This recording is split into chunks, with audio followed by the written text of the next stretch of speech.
Dave sends in this tale. Thank you very much indeed. You can confess online, bbc.co.uk/radio2. Look for the Simon Mayo pages. The form is there for you. Simon and the Collective. A few years ago, I spent my spare time as a historical reenactor. For the uninitiated, we are the people who you find in castles or muddy fields, dressed as people from the past and posturing with our shiny swords. Now, I will admit that there are already the Mother Superior. It's a great job, isn't it? The Mother Superior is all of a quiver. I think you're not forgiven, Dave. Whatever it is that's coming. Whatever it is, Dave. Yeah. You're a historical reenactor. You're not forgiven. Now, I will admit that there are quite a few times when I push the boundaries and should beg forgiveness for a couple of minor confessions. A coconut left in a display of medieval English fruit, and a small stuffed rabbit toy used in anger during the Battle of Hastings, to name but two. There you go. Underreported, I think, then.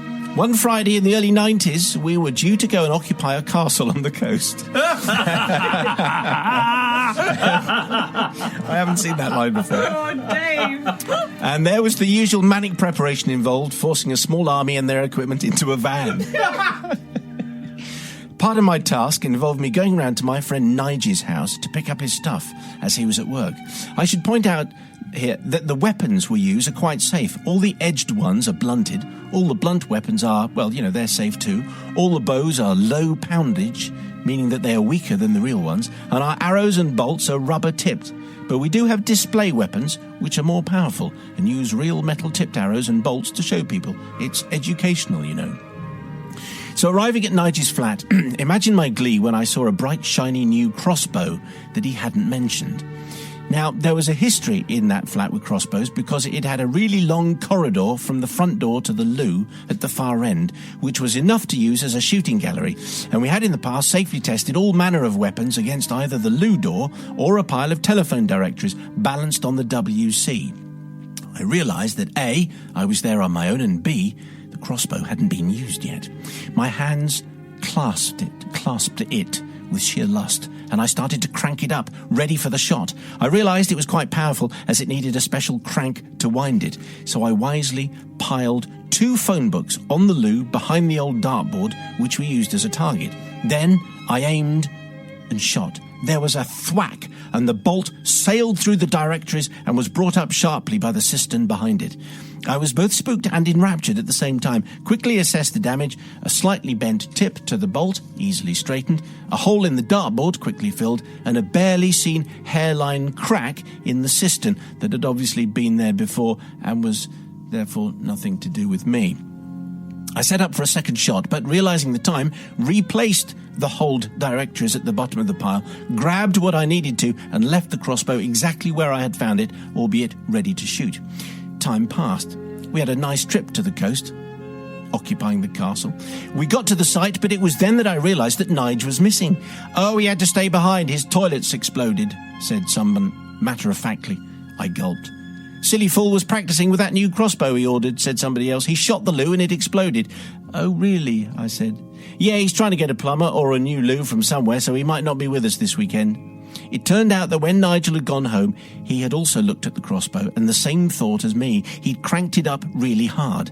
After all, it had just been sent from the maker, and they'd never send it cranked up through the post. How powerful his shot from the double-cranked crossbow would have been is probably best not thought about. The bolt flew straight through the dartboard, which it destroyed, through 2 telephone directories, the thick ones, which it destroyed, through the cistern, which could take no more and shattered, the back of the cistern destroyed, a pipe hole bent and useless, and through the wall and into the back garden where it scared a cat and sank into the lawn.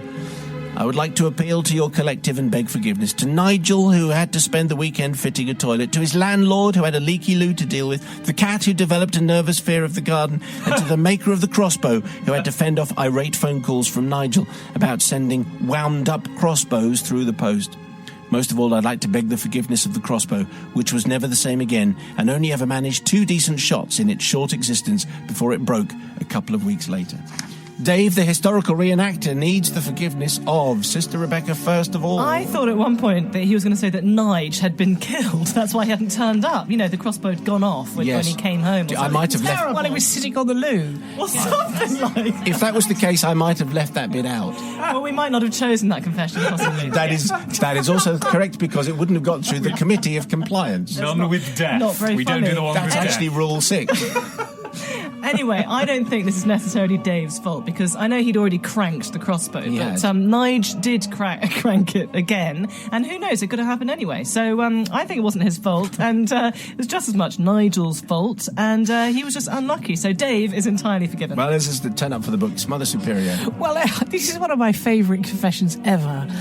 And it seems to me that people called Dave and Nigel are exactly the right people to be reenactors. I don't know why, but that seems to me... And also, a story with the word thwack in it is also worth hanging on to. Beano quality, I think. No, absolutely. Do you think Nigels are reenactors in general? Yeah, I think there probably could be. I mean, I'm so sorry if there are other Nigels who aren't. But anyway, I think that there's nothing to forgive, because I think probably Nige would have done it anyway. So he would have probably exploded his own toilet. You're completely forgiven, and please do enjoy your next castle.